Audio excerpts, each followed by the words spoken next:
अपने हाथों को उठाकर हिलाकर बोलो, जो कुछ आज मैं देख रहा हूं मैं फलों को लेके आऊं। जो कुछ मैं सुन रहा हूं मैं फलों को लेके आऊं। मांगो ऊंची आवाज।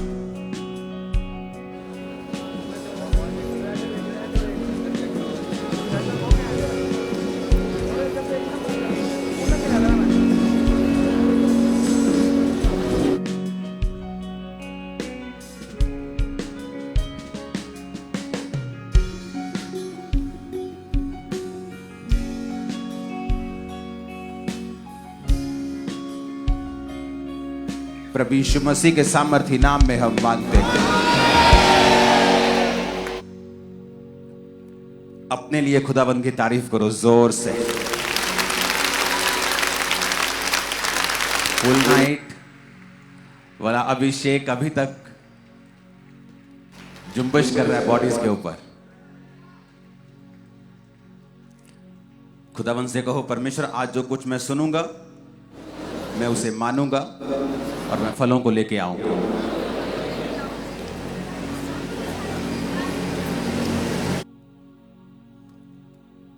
मैं जो कुछ सुनूंगा उसे मानूंगा और फलों को लेके आऊंगा।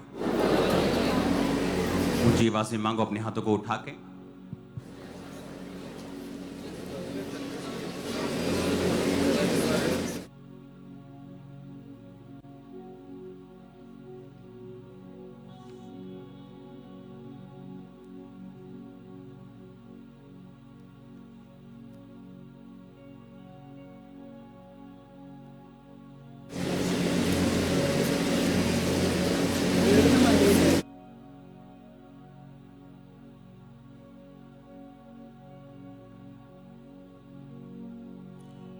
ऐसी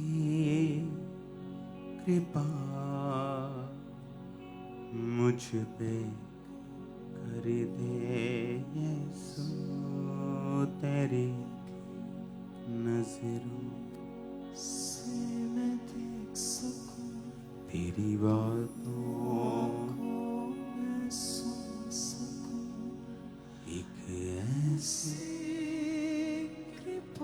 अपने हाथों को उठा के सब पास्टर्स के लिए प्रार्थना करेंगे 5 मिनट। जहां जहां भी दुनिया में पास्टर्स जहां भी सेवा कर रहे हैं, खुदावंद के दास दासियों के लिए प्रार्थना करेंगे। उनकी सेहत के लिए प्रार्थना करेंगे, उनके दिल दिमाग को, उनके हार्ट को, उनके लीवर को, उनके अंगों को परमेश्वर के हाथों में सौंपेंगे। लॉन्ग लाइफ के लिए प्रार्थना मांगेंगे परमेश्वर के नाम में।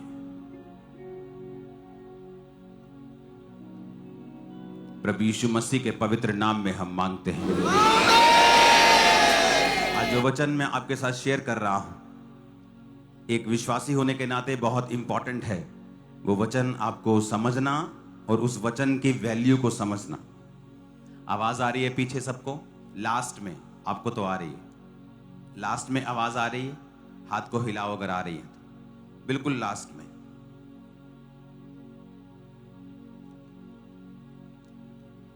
मरकुस 6 उसकी 34 से 44 आयत और मरकुस 8 उसकी 1 से 9 आयत।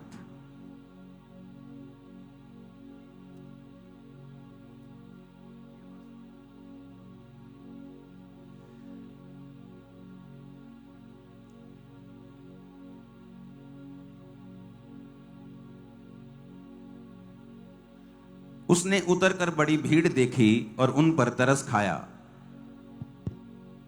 क्योंकि वे उन भेड़ों के समान थे जिनका कोई रखवाला ना हो, और वह उन्हें बहुत सी बातें सिखाने लगा।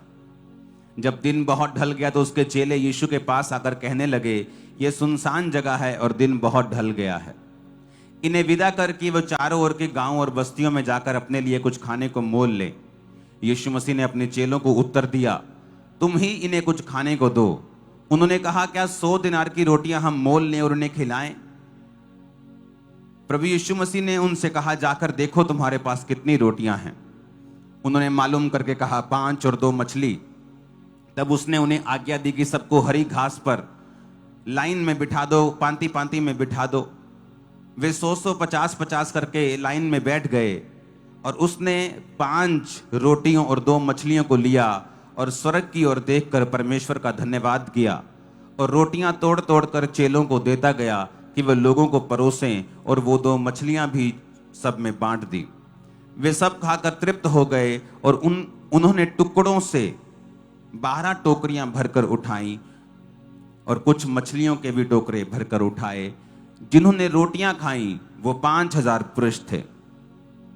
हमने बाइबल में ये बात देखी है कि प्रभु यीशु मसीह ने 2 बार ऐसा चमत्कार किया है। पहला चमत्कार उन्होंने 5000 पुरुषों में किया है, और दूसरा चमत्कार इसी मरकुस की अगली, जब हम पढ़ते हैं 8 बाब को अध्याय को पढ़ते हैं, उसकी 1 आयत को पढ़ते हैं, तो अगला चमत्कार हमें वहां पे मिलता है। लिखा, उन दिनों में फिर एक बार फिर बड़ी भीड़ इकट्ठी हुई और उनके पास खाने को नहीं था। उन्होंने अपने चेलों को बुलाकर कहा, मुझे इस भीड़ पर तरस आता है, क्योंकि ये 3 दिन से यीशु ने कहा मेरे साथ हैं और इनके पास खाने के लिए कुछ नहीं है। यदि मैं उन्हें भूखा घर भेज दूं तो मार्ग में ये थक जाएंगे, क्योंकि इनमें से बहुत दूर से कुछ आए हैं। चेलों ने उत्तर दिया, जंगल में इतनी रोटी हम कहां से लाएं कि वो तृप्त हों। प्रभु यीशु मसीह ने कहा और उनसे पूछा, तुम्हारे पास कितनी रोटियां हैं? उन्होंने कहा 7।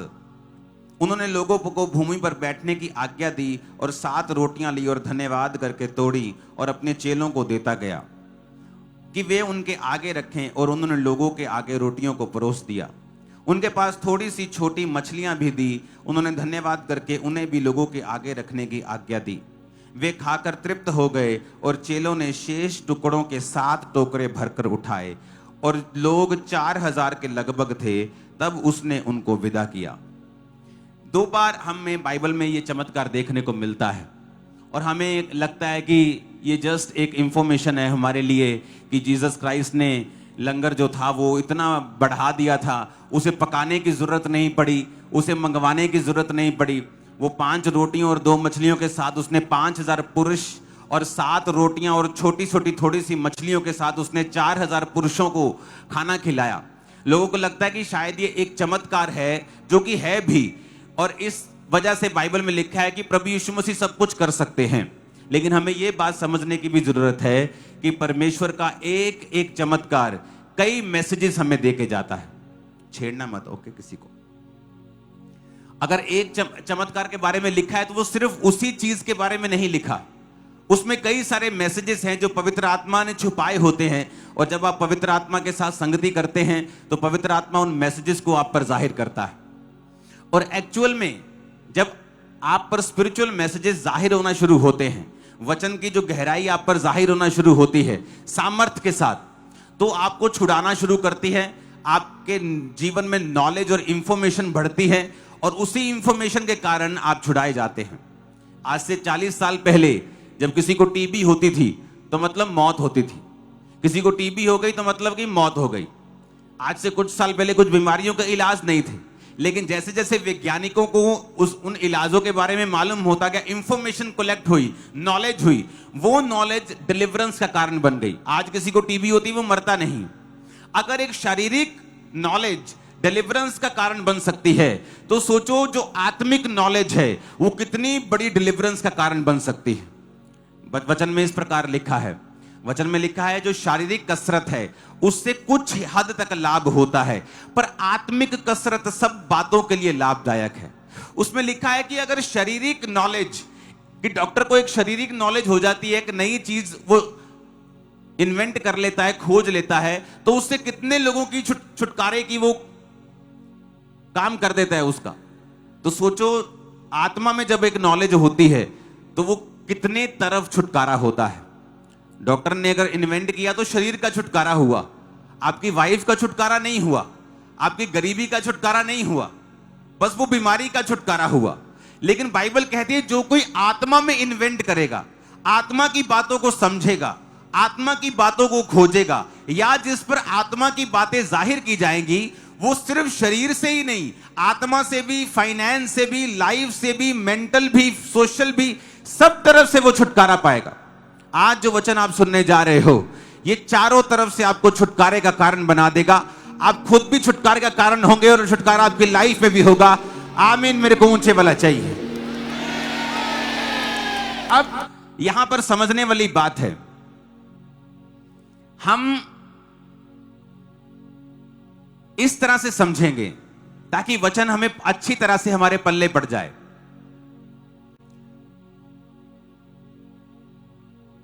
जब 5000 पुरुष थे तो स्टडी बताती है इजराइल की पॉपुलेशन के हिसाब से उस समय कितने बच्चे होते थे एक लेडी के।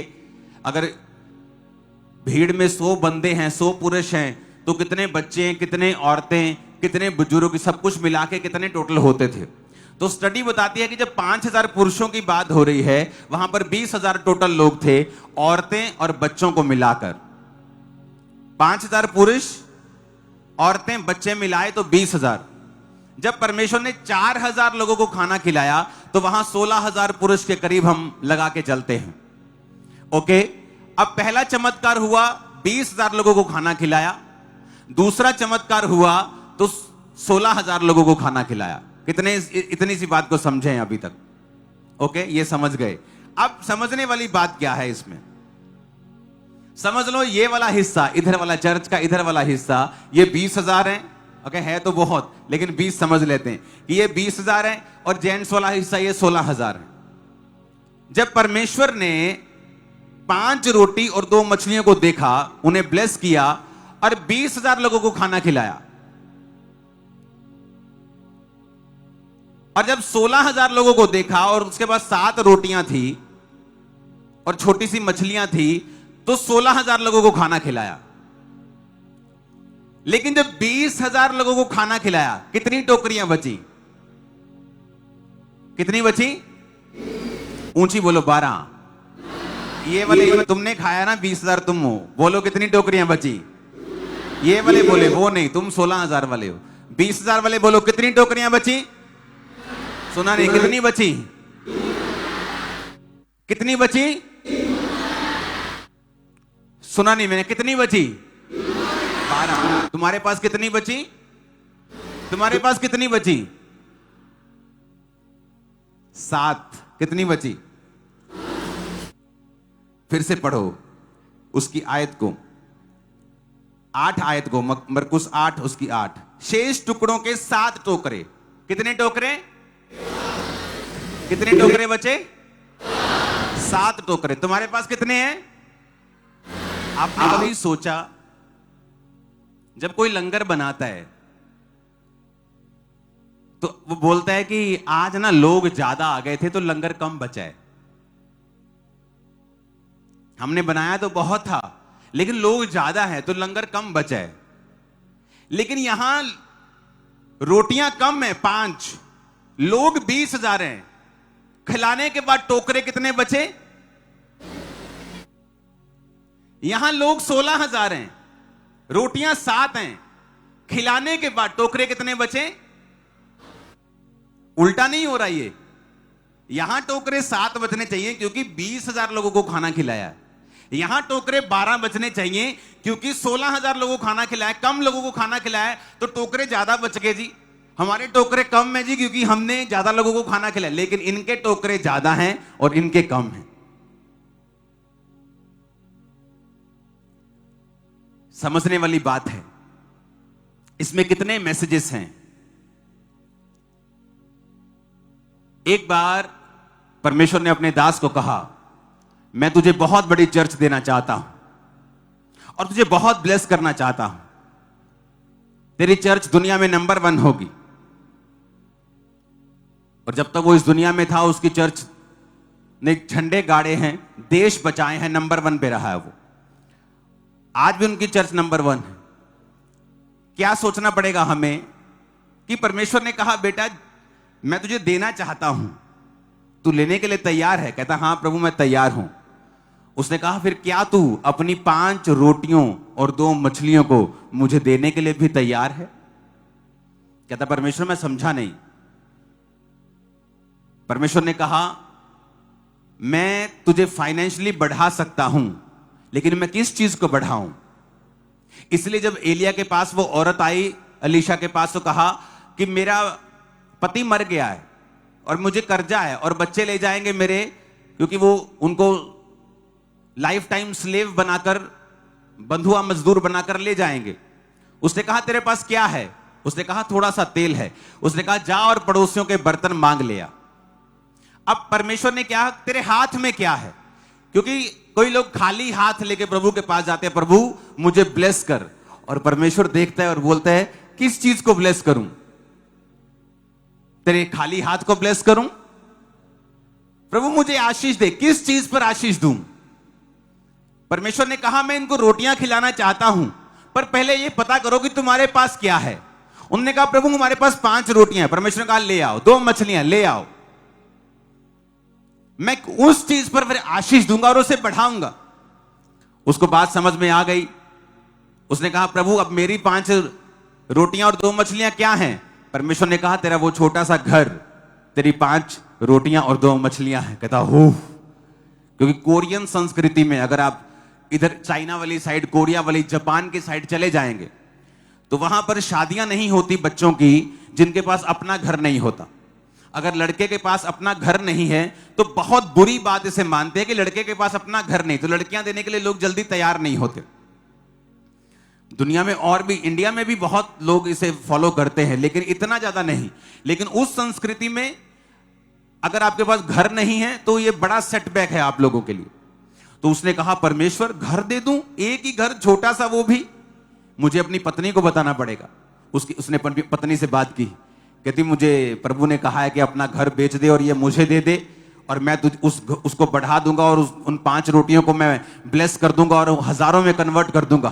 कहती खबरदार जो मेरे घर की बात की। तो उस औरत ने मना कर दिया, उसकी पत्नी ने मना कर दिया, कहती मैं अपना घर नहीं दूंगी, क्योंकि औरत के लिए वहां पर सबसे बड़ा गहना जो है वो उनका घर होता है। कोरियन संस्कृति में सबसे इंपॉर्टेंट औरत के लिए अपना घर है, चाहे वो छोटा क्यों ना हो।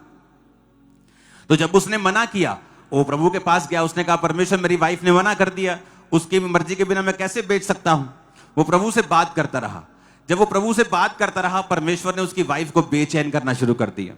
उसकी आंखों में काले गड्ढे पड़ने शुरू हो गए, दुखी होनी शुरू हो गई, उसको चैन ना मिलना, बेचैन रहनी शुरू हो गई।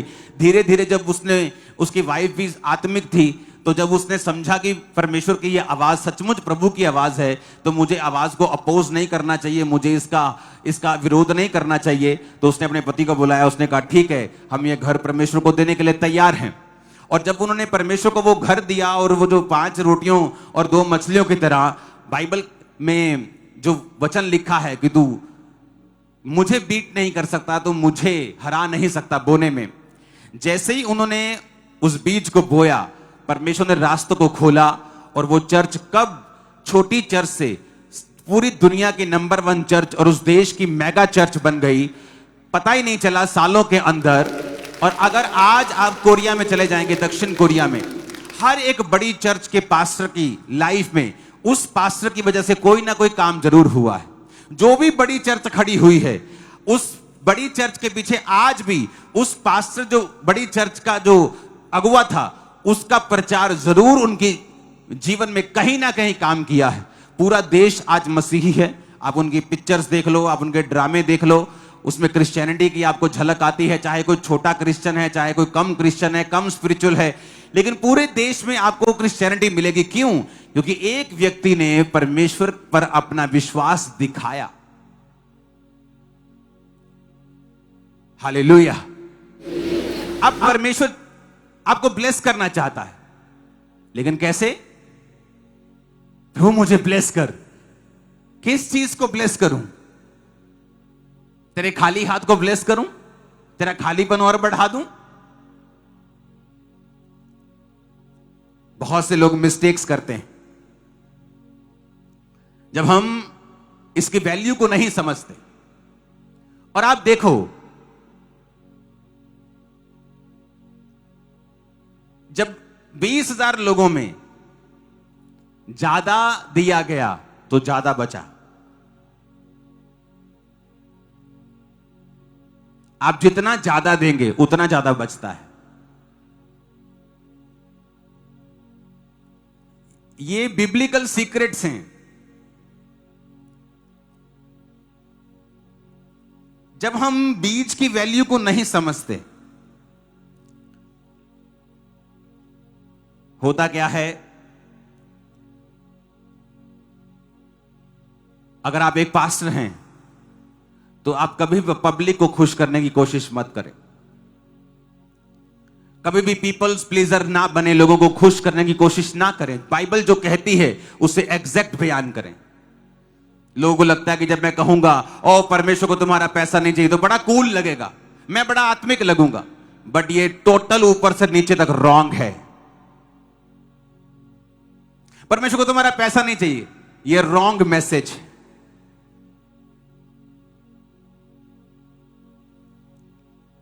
जीसस ने कहा लूका 11 उसकी 42 आयत में, हे फरीसियों तुम पर हाय, तुम पुदीने सौंफ सब प्रकार के साग पात का दशवांश देते हो, परंतु न्याय और परमेश्वर के प्रेम को टाल देते हो। चाहिए तो था कि इन्हें भी करते रहते और उन्हें भी ना छोड़ते।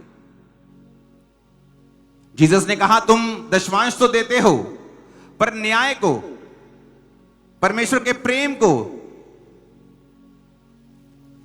टाल देते हो। चाहिए तो था इन्हें भी करते रहते।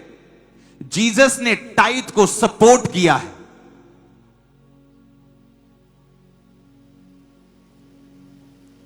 यीशु मसीह आए और बोले क्या लिखा है पुराने नियम में? कहते आंख के बदले आंख और दांत के बदले दांत। यीशु ने कहा अब से ऐसा नहीं होगा। जो चेंज करना था यीशु मसीह ने इमीडिएटली कर दिया। पिता ये लड़की व्यभिचार करते पकड़ी गई है, क्या लिखा है वचन में? इसको पत्थरवा करके मारना है। अब से ऐसा नहीं होगा। क्यों? मैं इसकी जगह मर रहा हूं इसलिए।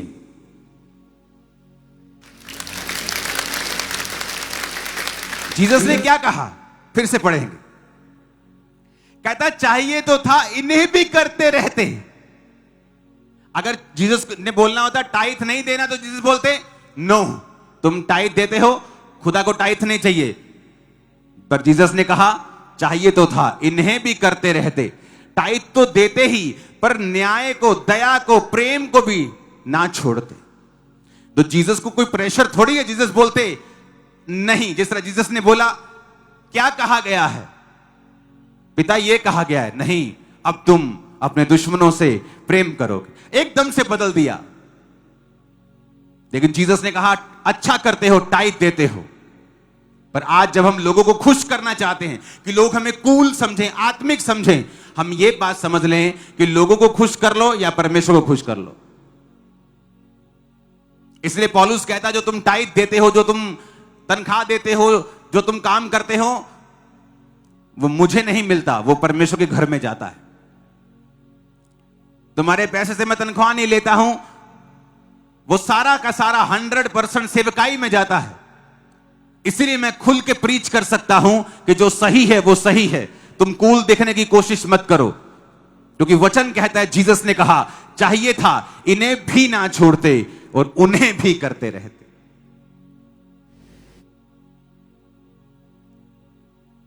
कई बार हम इमोशनल प्रीचिंग करना स्टार्ट करते हैं और लोगों को गुमराह कर देते हैं। और लोगों की लाइफ में जब कर्स काम करना शुरू करते हैं, बॉन्डेजेस आने शुरू होती हैं, वो ब्लेस नहीं होते। जहां ज्यादा बांटा गया, उल्टा टोकरियां ज्यादा थी। जहां कम बांटा गया, उल्टियां टोकरियां कम थी। होना यह चाहिए कि जहां ज्यादा लोग थे टोकरियां कम बचे, जहां कम लोग थे टोकरियां ज्यादा बचे। लेकिन हुआ यह, जहां ज्यादा लोग थे टोकरियां भी ज्यादा थी। जब आप ज्यादा देंगे, आपके पास ज्यादा बचा हुआ मिलेगा, जैसा किसी के पास नहीं है। आपको नहीं मानना वचन, आपकी मर्जी है, क्योंकि मैं तो ब्लेस हूं इस वचन को मानने से। मैं प्लान कर रहा था, परमेश्वर मैं 25,000 चेयर की तैयारी कर चुका। चर्च में 25,000 चेयर आ चुकी है। 25,600 चेयर है चर्च में, 25,638। तो वो अगली जो बड़ी मीटिंग होगी उससे लगनी शुरू हो जाएगी।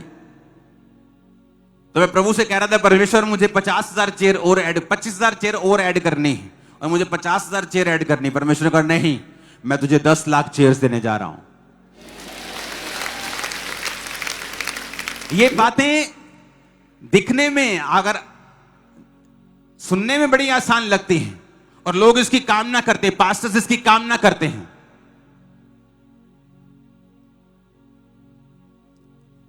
आज चर्च में 6,000 वॉलंटियर्स हैं। आप इमेजिन करो, कैसे, अगर हम प्रिंसिपल्स को समझ जाएं, अगर हम बिब्लिकल प्रिंसिपल्स को समझ जाएं और उन्हें अप्लाई करना स्टार्ट कर दें। मैथ में किस बच्चे के नंबर आते हैं? जिसे फार्मूला समझ आते और वो उन्हें अप्लाई करता है। जिसे समझ नहीं आती वो बस टाइम पास करता है।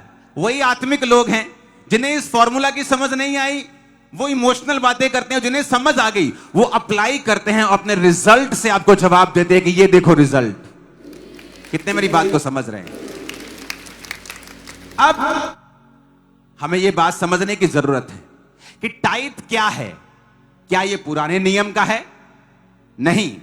उत्पत्ति 14 उसकी 20 आयत में लिखा है, और धन्य है परम प्रधान ईश्वर जिसने तेरे द्रोहियों को तेरे वश में किया है। तब अब्राम ने उसको सबका दंश मांस दिया। मल्कीसेदेक को, कौन था मल्कीसेदेक? ये एक डीप रेवलेशन है, इसको बारे में बात नहीं की जा सकती, लंबी है ये, लेकिन वो जीसस क्राइस्ट को दर्शाता है, जिसका ना वंश है, ना आदि, ना पता है कहां से आया कहां को गया। लोगों को लगता है कि जीसस कैसे हो सकता है, ऐसे कैसे हो सकता है, ये कुंवारी से कैसे आ सकता है, कैसे स्वर्ग में जा सकता है? ना वंशावली, मल्कीसेदेक कहां से आया किसी को मालूम नहीं। इसके बारे में पूरी डिटेल में अभी नहीं समझेंगे, लेकिन मैं आपको यह बात बता रहा हूं, तब अब्राहम भी नहीं था और उसने कहा ये ले टाइप। नया नियम पुराना नियम कुछ नहीं है। अभी पुराना नियम तो मूसा के बाद आया, पुराने नियम से पहले भी वो टाइप देता है। उसके बाद हम पढ़ेंगे उत्पत्ति 28 उसकी 20 से 22। तब याकूब, इसी अब्राहम का पोता, मन्नत मांगी, यदि परमेश्वर मेरे संग रहकर इस यात्रा में मेरी रक्षा करे और मुझे खाने के लिए रोटी और पहनने के लिए कपड़ा दे, तो मैं अपने पिता के घर में कुशल क्षेम से लौट जाऊं, तो यहोवा मेरा परमेश्वर ठहरेगा, और ये पत्थर जिस पर मैंने खंबा खड़ा किया है परमेश्वर का भवन ठहरेगा, और जो कुछ तू मुझे देगा उसका दशवांश मैं तुझे अवश्य ही दिया करूंगा। कोई पुराना नियम नहीं है, पुराने नियम से कई 100 साल पहले की बात है ये। याकूब हुआ, उसके 12 बच्चे हुए, यूसुफ उनमें था। यूसुफ बेच दिया गया, मिस्र में चला गया, वहां जेल में रहा, फिर वहां का प्रधानमंत्री बना, फिर अकाल पड़ा, फिर ये 12 भाइयों को, 11 भाइयों को उसने उधर बुलाया, अपने बाप समेत 70-72 लोग थे। फिर 400 साल के बाद कहीं जाकर मूसा हारून सीन में आते हैं, 430 साल के बाद फिर कहीं जाकर पुराना नियम बनता है। तो कई 100 साल पहले की बात है ये, क्योंकि जो टाइट है ये एक कवनेंट है, ये एक वाचा है जिसको समझ आ जाती है कि भाई साहब मैं जितना मर्जी आत्मिक हूं, मेरे खाली हाथ को परमेश्वर ब्लेस करने वाले नहीं हैं। उसने हीरो के प्लैनेट्स बना दिए हैं, लेकिन वचन में वो हमें बोने के लिए इसलिए कहता है क्योंकि इस दुनिया में अगर आपको और मुझे परमानेंट ब्लेसिंग लेनी है और हमें गॉड्स आइडिया के मुताबिक बढ़ना है, तो हमें परमेश्वर को प्रूफ करना होगा कि ये पैसा, ये चीजें, ये मेरे लिए कुछ मायने नहीं करती। जब आप बोते हैं पैसे को, तो ये एक इंप्रेशन होता है कि आप पैसों से ज्यादा परमेश्वर से प्यार करते हैं। हालेलुया। पहला राजाओं 3 उसकी 3 से 5 आयत में लिखा है, सुलेमान यहोवा से प्यार रखता था और अपने पिता दाऊद के विधियों पे चलता तो रहा, परंतु ऊंचे स्थानों पर बलि चढ़ाता, धूप जलाता। राजा गिबोन को बलि चढ़ाने के लिए गया क्योंकि मुख्य स्थान वही था। वहां उसने वेदी पर 1000 होम बलि चढ़ाए। 1000 बलि चढ़ाने के बाद क्या हुआ देखेंगे, 5 आयत। गिबोन में यहोवा ने रात को स्वप्न में सुलेमान को दर्शन देके कहा, जो कुछ तू चाहे मांग मैं तुझे दूंगा। 1000 होम बलि चढ़ाई तो परमेश्वर दर्शन में दिखाई देते, क्योंकि परमेश्वर ऑनर करता है। उसे चाहिए कुछ नहीं, वो लालची नहीं है, लेकिन वो चाहता है हम दें, क्योंकि उससे हम परमेश्वर को ऑनर करते हैं, उसकी इज्जत करते हैं। हम ये दिखाते हैं कि हमारे लिए, हमारे दिल में जो परमेश्वर का भय है वो खुदा के लिए बहुत है। हमारा प्रेम जो खुदा के लिए है वो बहुत है। हम अपने प्रूफ से, हम अपने सबूत से, हम अपने बीज से ये दिखाते हैं। बीज उसका एक तरीका है। जो बंदा अपने बीज में सीरियस नहीं है, जैसे लगता है कोई बात नहीं, परमेश्वर को कुछ नहीं चाहिए, वो लगता है कोई बात नहीं, परमेश्वर सब देखता है, वो अपने आप को धोखा दे रहा है। वचन में लिखा है, दूसरा राजा 3 उसकी 26 और 27 आयत में। अब ये एक अविश्वासी राजा है जिस पर इजराइल का राजा यहोशापात, 2-3 राजा मिलके उसको मारने के लिए जाते हैं क्योंकि उसने टैक्स देना बंद कर दिया है इनको। और जब मारने के लिए जाते हैं तो उसको बड़ी मार से मारते हैं और वो भी आगे से लड़ता है। और जब वो लड़ना शुरू करता है वो हारने लगता है। जब वो हारने लगता है फिर वो अपने बेस्ट सिपाही निकालता है, कुछ सैकड़े, फिर उनसे लड़ता है, फिर वो फिर भी हारने लगता है। जब उसको मालूम पड़ गया कि अब मैं नजदीक हूं बिल्कुल मरने के और डिफीट के, वो क्या करता है, ये देख करके हम युद्ध में हार चले, मोआब के राजा ने 700 तलवार रखने वाले पूरे संग लेकर अदोम के राजा तक पांति चीर कर पहुंचने का यत्न किया, परंतु पहुंच ना सका। ये उसका लास्ट वार था कि 700, जैसे इंडिया के पास, देशों के पास एक स्पेशल सेना होती है, फौजियों को ही तैयार किया जाता है जो एक्सट्रीम प्रेशर को हैंडल कर सकते हैं। वो अलग टाइप के फौजी होते हैं। उसने अलग टाइप के 700 फौजियों की सेना तैयार की थी जो बिल्कुल एक्सट्रीम थे। और जब एक्सट्रीम फौजियों को उतार दिया और तब भी उसका काम नहीं हुआ, उसने क्या किया, तब उसने अपने जेठे पुत्र को जो उसके स्थान पर राज्य करने वाला था पकड़कर शहरपनाह पर होम बलि चढ़ाया। इस कारण इजराइल पर बड़ा ही प्रकोप हुआ और वे उसे छोड़कर अपने देश में लौट गए। उसने जो बड़ा बेटा था उसके स्थान पर जिसने राजा बनना था, something very precious to him. बोलने में बड़ा आसान लगता है।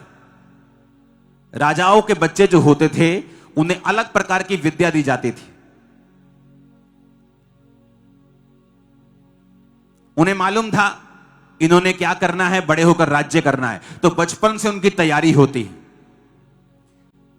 एफर्ट होता है उन पे।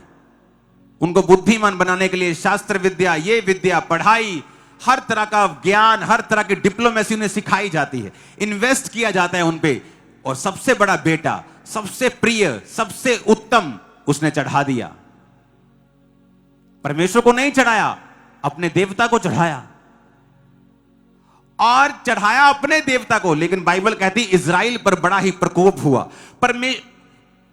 परमेश्वर के लोगों को प्रकोप क्यों हुआ? उसने शैतान को बलि चढ़ाई। परमेश्वर इंसानों की बलि नहीं लेता, शैतान लेता है आज भी। लेकिन परमेश्वर के लोगों पर प्रकोप क्यों हुआ?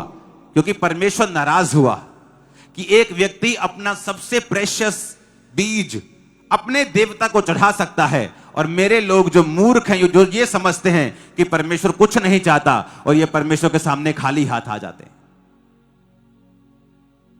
तो परमेश्वर का प्रकोप हुआ इजराइल पर कि दुष्ट की संतान तुमसे कहीं अधिक समझदार है। दुष्ट की संतान कहीं अधिक यह समझती है कि उसे बोना है अगर उसे काटना है तो। दुष्ट की संतान को यह मालूम है कि अगर मैं बोऊंगा नहीं, मैं काटूंगा नहीं, लेकिन मेरी संतान को कुछ पता नहीं। यीशु ने भी कहा दुष्ट की संतान तुमसे अधिक चतुर है, अंधेरे की संतान उजाले की संतान से अधिक चालाक है।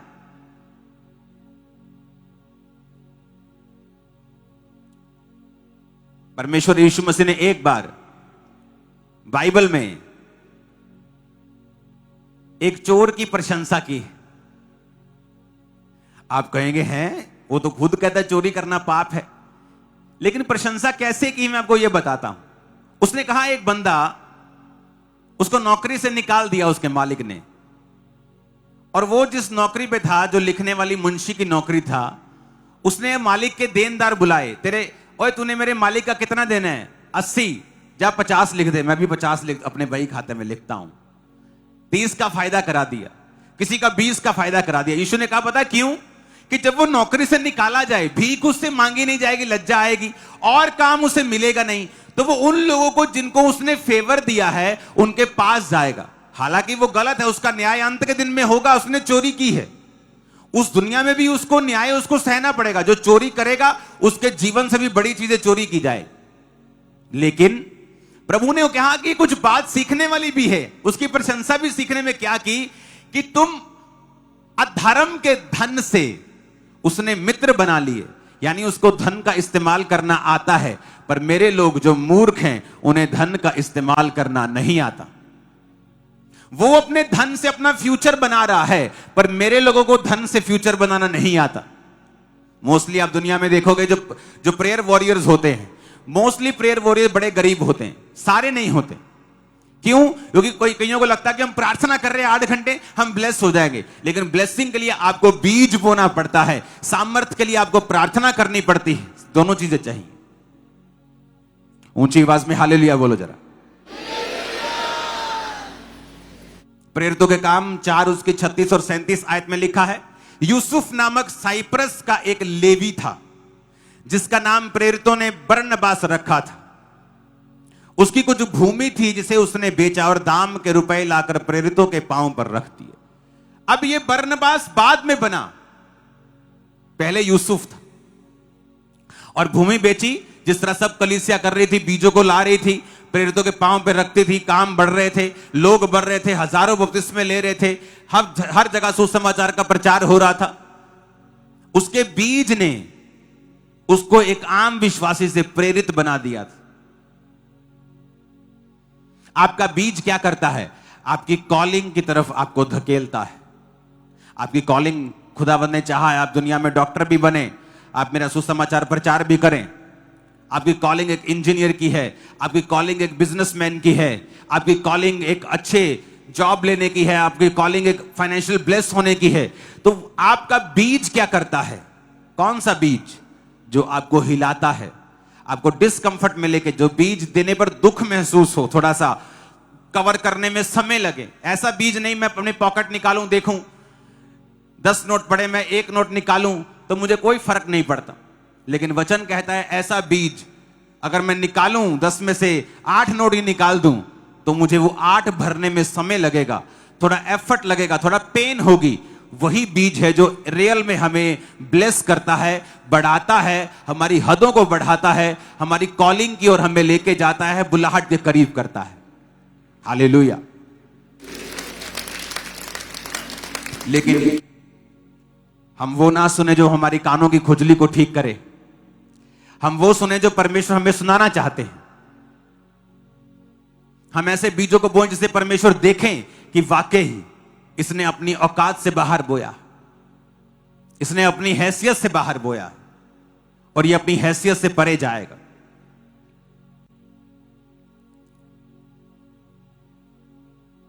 मैं 2016 की, कल मेरे सामने पिक्चर आई मेरी 2016 की सेवकाई। आपको उसमें लाखों लोग दिखेंगे। कितने साल का था मैं? 30 साल के करीब। क्या इतने यंग लड़के की हैसियत होती है कि वो इतने लोगों की अगुवाई कर सके? नहीं।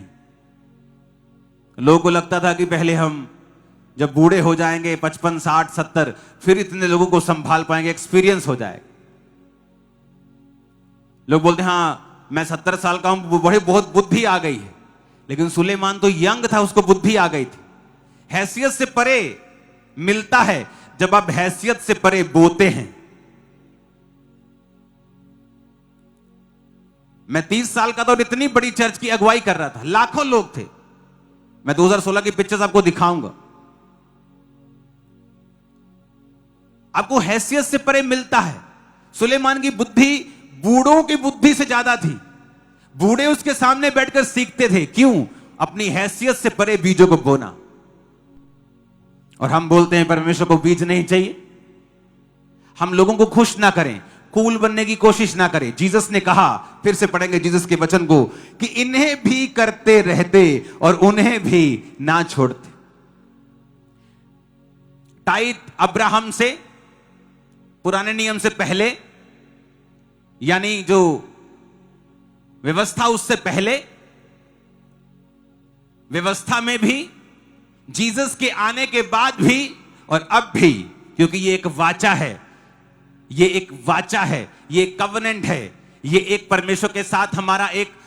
याकूब कहता कि अगर तू मेरा, यानी अगर तू मुझ पे जाहिर करे और मुझे मालूम हो जाए तो मैं अपना टाइप तुझे दूंगा। हम सबको जाहिर हो चुका कि परमेश्वर यीशु मसीह इकलौता परमेश्वर है। एक कनेक्शन बनाना परमेश्वर के साथ, उसे अपना पार्टनर बना लेना कि प्रभु तू मेरा पार्टनर है, और जिसका पार्टनर परमेश्वर है उसका बिजनेस कभी फेल नहीं होता। वो कोविड हो, वो कोविड का बाप हो, बिजनेस फेल नहीं होगा, लाइफ फेल नहीं होगी। एक रास्ता बंद होगा तो परमेश्वर 2 खोल देगा, एक बंद होगा तो परमेश्वर 7 खोल देगा। यही निशानी होगी तुम बोने वाले लोग हो। कितने इन बातों को समझ रहे हैं? हमें प्रैक्टिकल बनना है, जो बाइबल कहती है उस पे यकीन करना है। हम अपने इमोशंस के हिसाब से प्रीच नहीं कर सकते कि आज मैं क्या महसूस कर रहा हूं, कि आज प्रभु ऐसा है, आज प्रभु ऐसा है। प्रभु ऐसा ही है, वो बदला नहीं है, वो ऐसा ही है, कब से ऐसा ही है। उसने लिखा हुआ है, जब वचन की समझ आएगी तो तुम बोल पाओगे। हालेलुया। और जब हम इन बातों को समझते हैं और प्रैक्टिकली इन प्रिंसिपल्स को अपनी लाइफ पे अप्लाई करते हैं, हमें समझ आती है। आप ज्यादा बांटेंगे ज्यादा बचेगा, कम बांटा कम बचा। जबकि रोटियां 5 थी और मछलियां 2 थी, खाने वाले 20,000 थे, टोकरियां 12 थी, रोटियां 7 थी, खाने वाले 16,000 थे, लेकिन बची 7 रोटियां, खाने वाले 16,000, कम टोकरे बचे। अब जितना बांटते हैं उतना बढ़ता है। हमें यह बात बड़े ध्यान से समझनी है कि अगर हम इस वचन को जो लिखा हुआ है इसे नहीं समझेंगे तो परमेश्वर कोई आवाज लगाने वाला नहीं है। आप गरीबी में चलते जाएंगे और कोई आवाज नहीं आएगी, क्योंकि वो अपनी आवाज बाइबल में दे चुका है। और हमें ये आवाज को समझना है और इसे फॉलो करना है, फिर लाइफ सेम नहीं होगी यीशु मसीह के नाम। इसलिए कहा जाता है कि अपना कान अगर हम ज्यादा लोगों को सुनने के लिए लगाएंगे तो कंफ्यूज हो जाएंगे, और अगर हम राइट टीचिंग में अपना कान लगाएंगे हमें मालूम होगा कि हमें क्या करना है। हमारा फोकस, एफर्ट, ताकत एक दिशा में लगनी चाहिए अगर हमें रिजल्ट चाहिए तो। हालेलुया। एक बार खड़का के हालेलुया बोलो जरा।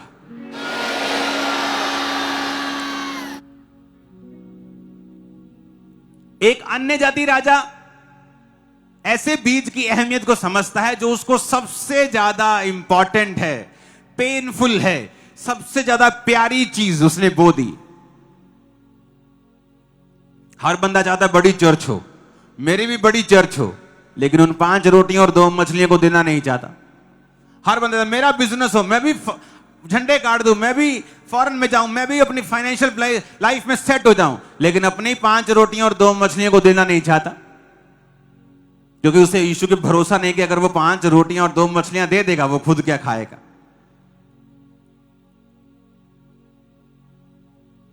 एलिया कहता तेरे पास क्या है? कहती 1 मुट्ठी आटा ही है, बस थोड़ा सा तेल है, मैं इसे पकाऊं, मैं और बेटा खाऊं और हम मर जाए। जो आपका प्लान है ना वो मरने वाला है, वो मरने के लिए है, लेकिन जो जीसस का प्लान है, एलिया ने कहा इस रोटी को मेरे लिए लेके आ। एलिया को रोटी की जरूरत नहीं थी। एलिया कहां से निकला था? जहां उसे कौवे खिला रहे थे, तो उसे जाकर मांगने की, खाने की जरूरत नहीं। लेकिन परमेश्वर चाहता है हम बोएं ताकि हम उसके हाथ को अपने जीवन में देखें। वो आई, रोटी दी, एलिया ने खाया, उसने कहा तेरा आटा और तेल कभी खत्म नहीं होंगे जब तक ये तू खाएगी। ये है परमेश्वर। वो इमोशनल नहीं, उसने कहा चल कोई ना, ते कोई रोटी है, कोई ना, चल कोई ना, मैं तेन ब्लेस करता, प्रभु ਨੂੰ कुछ नहीं चाहिए। परमेश्वर का दास जा रहा है गली में से, औरत उसे देख रही है, कहती है कुछ दिनों बाद आता जाता है, ये मुझे कोई धर्मी आदमी लगता है, जब ये निकलता है ना तो मुझे ये परमेश्वर का दास लगता है। उसके लिए एक कोठरी बनाई, एक कमरा बनाया, एक दीवट रखी, एक 5 स्टार जो मेज लगा के पूरा रूम बना दिया। कहती प्रभु के दास जब भी आए ना यहां रुक के जाइएगा। उसने तो नहीं कहा मुझे कुछ चाहिए, और जब वो रुका तो अलीशा ने कहा कि गेजी से पूछ इसको क्या चाहिए। वो बड़ा चालाक असिस्टेंट था, उसे सब मालूम था। कहता है देखो मुंडा है नहीं है, देखो काका है नहीं, बच्चा है नहीं है, देखो। उसने कहा बुला कि अगले साल तू एक बेटा अपनी छाती से लगाएगी। बूढ़ी थी वो, उसने कहा नहीं मुझे धोखा ना दे। कहता ऐसा होगा। क्यों? एक बीज की वजह से। और आप बोलते प्रभु को कुछ नहीं चाहिए। परमेश्वर को चाहिए कुछ नहीं, वो सब कुछ बनाया। उसने कहा सोना चांदी मेरा है, लेकिन उसने कहा जब तू मुझे देगा तो उसके कारण मैं तुझे ब्लेस करूंगा। अब्राहम बाइबल में लिखा अपने पेड़ के नीचे द्वार पर बैठा, 3 मनुष्यों को देखता है, भाग के जाता है। उसे मालूम होता है कि ये दूत हैं। क्या बोलते हैं वो? परमेश्वर को खाने की कमी है? उसने पूरी दुनिया बनाई है, सारा खाना उसका है। पर उसने कहा प्रभु जब तक मैं रोटी ना लाऊं तब तक जाना मत। और बाइबल कहती फटाफट सारा को जाके कहता है कि फुलके बना। अरे भाई साहब, अब्राहम को समझो। अब्राहम के पास उस समय कम से कम 100 लोगों का स्टाफ होगा जो उसका सिर्फ घर संभालते होंगे। इतना अमीर था कि राजा लोग उससे नफरत करते थे, जेलसी करते थे। इतना अमीर था कि राजाओं के सामने जब वो जाता था तो राजा संधि कर लेते थे उसके साथ कि तू हमें नहीं मारेगा, हम तुझे नहीं मारेंगे। लेकिन जब परमेश्वर को देने की बारी आती तो किसको फुलके बनाने के लिए बोलता है? सारा को। 90 साल की, 89 साल की सारा को, बूढ़ी सारा को बोलता है तू फुलके बना और फुर्ती फुर्ती जल्दी कर, हाथ चला, ठक ठक ठक ठक ठक ठक फुर्ती कर। क्योंकि अब्राहम, स्पिरिचुअल लोग वैल्यू को समझते हैं, बोने की, परमेश्वर को बोने की वैल्यू को समझते हैं, उसकी रेफरेंस को समझते हैं, उसकी ताकत को समझते हैं। कितने मेरी बात को समझ रहे हैं? उसने ये नहीं कहा आप बैठो जी, स्टाफ को बोला स्टाफ तुम जाओ ये करो ये करो ये करो। खुद लगा उसमें, खुद अच्छा बछड़ा लेके गया, अपने सेवक को दिया, खुद अपनी वाइफ को बोला और एक अच्छी भेंट लेके गया। हालेलुया। उस भेंट के बाद क्या होता है? सबको मालूम है क्या होता है। बाइबल कहती है भेंट तुम्हारे लिए मार्गों को खोल देती है। तुम्हारे मार्ग बंद हैं, भेंट उसको खोल देगी। तुम्हारा रास्ता बंद है, भेंट उसको खोल देगी। हमें यह बात समझने की जरूरत है कि भेंट एक स्पिरिचुअल चीज है।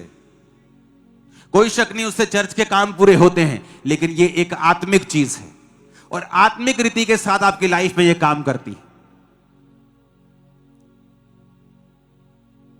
आज जब हम इमोशनल टीचिंग को सुनते हैं तो टाइट न देने से क्या होगा?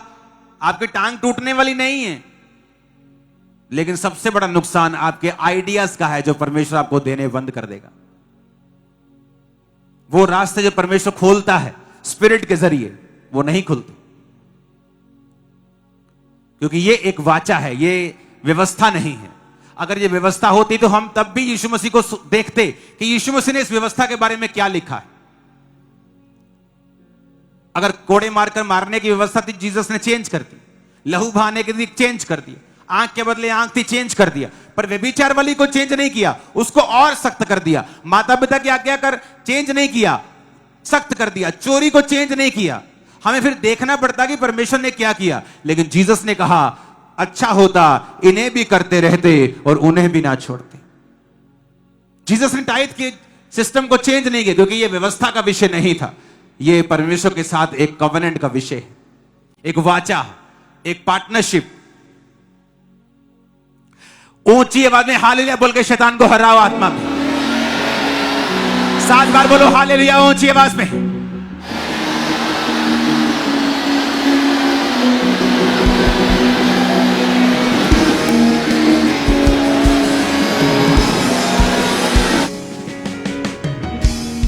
हो सना बोलो ऊंची आवाज में 7 बार फिर से।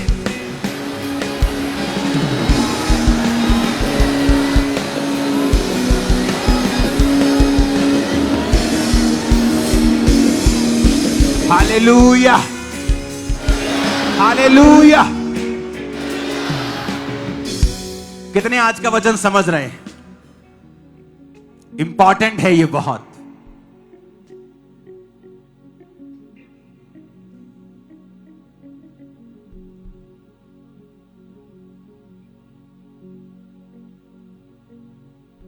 मैं परमेश्वर से एक वरदान मांग रहा था। आज से आई थिंक मैरिज के करीब होने के बाद, चाहे 1-2 साल या 1-2 साल पहले, मुझे याद नहीं एग्जैक्ट, एक वरदान आत्मा का। मैंने कहा प्रभु मुझे इस वरदान में शाइन करना है। पवित्र आत्मा ने मुझसे कहा, क्योंकि वो हमारा मददगार है, कि तू रोज इस वरदान के लिए अपनी भेंट को बोना भी स्टार्ट कर और प्रेयर भी कर। और ये सीक्रेट मैं आपको बता रहा हूं। और मैं रोज एक बीज अलग से उस वरदान के लिए चढ़ाने लगा, और 3 महीने के अंदर मैं घुस गया था उस वरदान में।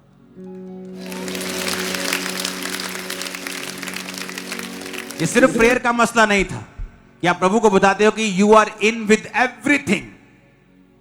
आप उसके अंदर घुस गए सब चीजों से, प्रेयर से, पवित्रताई से, बीज से आप लग गए उसके पीछे। वो काम करना स्टार्ट कर देता। क्योंकि भेंट की ताकत अगर एक विश्वासी समझ जाए, वो कभी भूखा नहीं मर सकता अपनी लाइफ।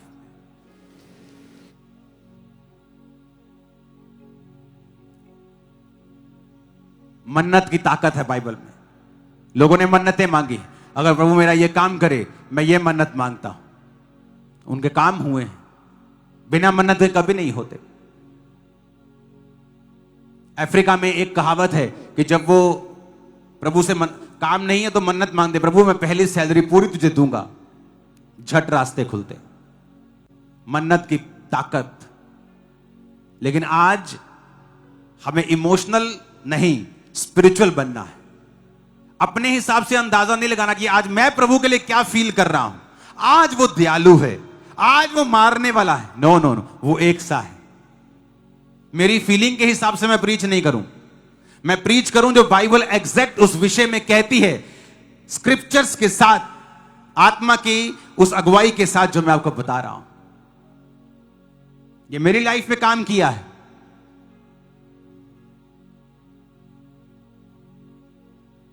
हालेलुया। आप इमेजिन करो कि मैं प्रभु से कह रहा हूं कि प्रभु मुझे 25,000 चेयर और ऐड करनी, कि 50,000 सिर्फ चेयर हो, बाकी लोग नीचे बैठे। परमेश्वर का नहीं, तू 10 लाख चेयर की तैयारी कर।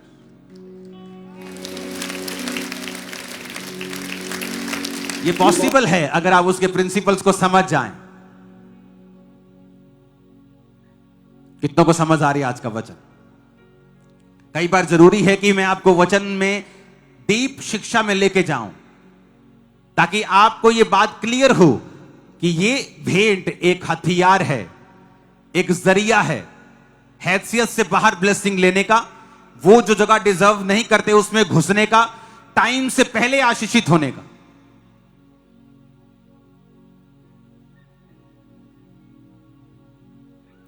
सुलेमान की बुद्धि बूढ़ों से अधिक थी, शास्त्रियों से अधिक थी, टीचर से अधिक थी, साइंटिस्ट से अधिक थी। जिसके पास भी वो बैठ जाए उसे ऐसा नहीं लगता था कि हां ये साइंटिस्ट है, साइंस की, उसकी बुद्धि अधिक थी। कारण बीज। हालेलुया। पिता ने क्या किया? बीज दिया। क्या दिया? जीसस, उसका एक लौता बेटा, उसका फेवरेट, वो उसने आपको और मुझे दे दिया। फिर क्या मिला यहोवा को? उसे मैं मिला, आप मिले, लाखों लोग, करोड़ों लोग मिले। परमेश्वर को बिना बोए नहीं मिला, तो हम क्या चीज है? हरा हरा भरा उससे नहीं मिला बिना बोए, तो सूखे क्या चीज है?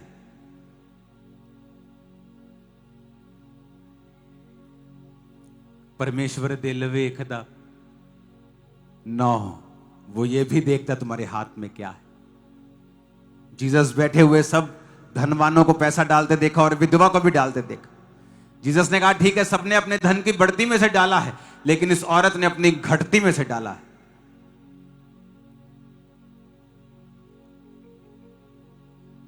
हालेलुया।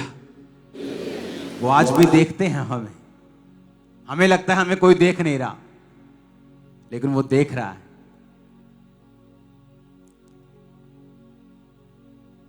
जिससे मैं लगाव रखता हूं, जो मेरे लिए प्रेशियस है, जब मैं प्रभु को देता हूं, मुझे पेन तो होती है, लेकिन जो मुझे मिलेगा वो किसी के पास नहीं होगा। अगर रेगुलर बढ़ना है आगे, जिस तरह दुनिया बढ़ती है, 25 में मूर्ख, 30 में सियाना, थोड़ा और सियाना, 70 में सियाना, या सुलेमान की तरह कि 30 में इतना सियाना कि बड़े बड़े सियानों को फेल कर दो। आराम से आगे बढ़ना है अपनी ताकत कुव्वत से, या परमेश्वर की ताकत से आगे जाना है। धीरे धीरे धीरे धीरे जोड़ जोड़ के लाइफ के एंड टाइम में घर लेना है कि उन पैसों को बोना है और खुदा को बोलना है कि वो रास्ते खोले, और वो तुम्हें अभी वो रास्ते खोलेगा और अभी तुम लोगे जो तुम्हें लेना है। मैं आपको सच प्रैक्टिकल बातें बोल रहा हूं। और सबसे बड़ी बात, नए नियम में हमारा बोनस सिर्फ काटने के लिए नहीं होता, हमारा बोनस सुसमाचार के कामों के लिए भी होता है, कि परमेश्वर के काम हो और उसके कारण परमेश्वर हमें याद करे। नए नियम में कुरनेलियस, तेरी प्रार्थना, तेरी दान याद किए गए हैं, दूत ने कहा।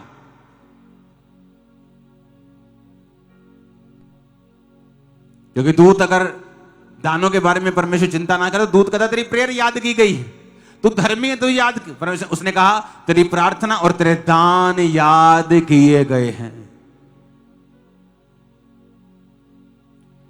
मैंने पर्सनल लोगों को देखा है, छोटी सी तनख्वाह थी उनकी, लेकिन जब वो बीज लेके आते थे, मेरा दिल नहीं करता बीज लूं।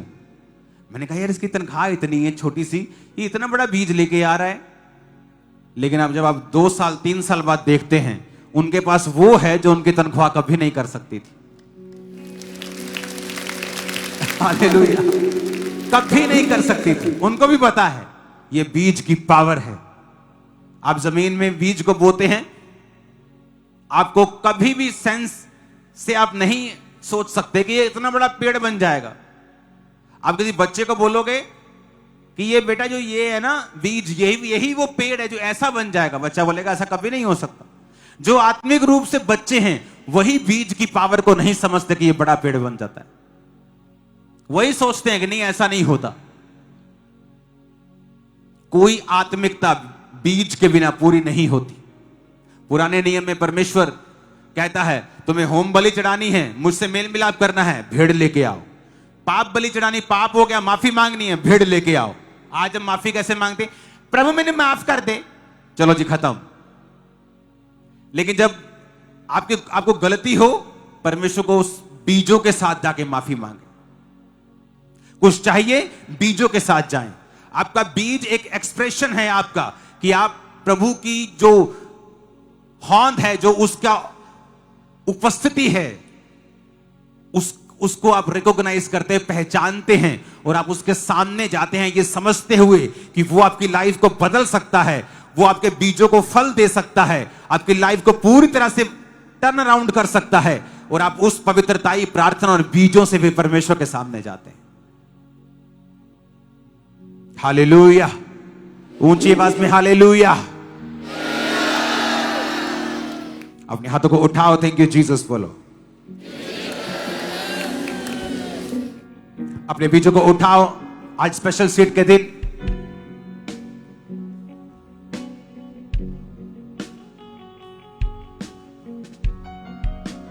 वो ऑफरिंग, वो चेक, कुछ भी है जो आपके हाथ में, उसे उठाओ।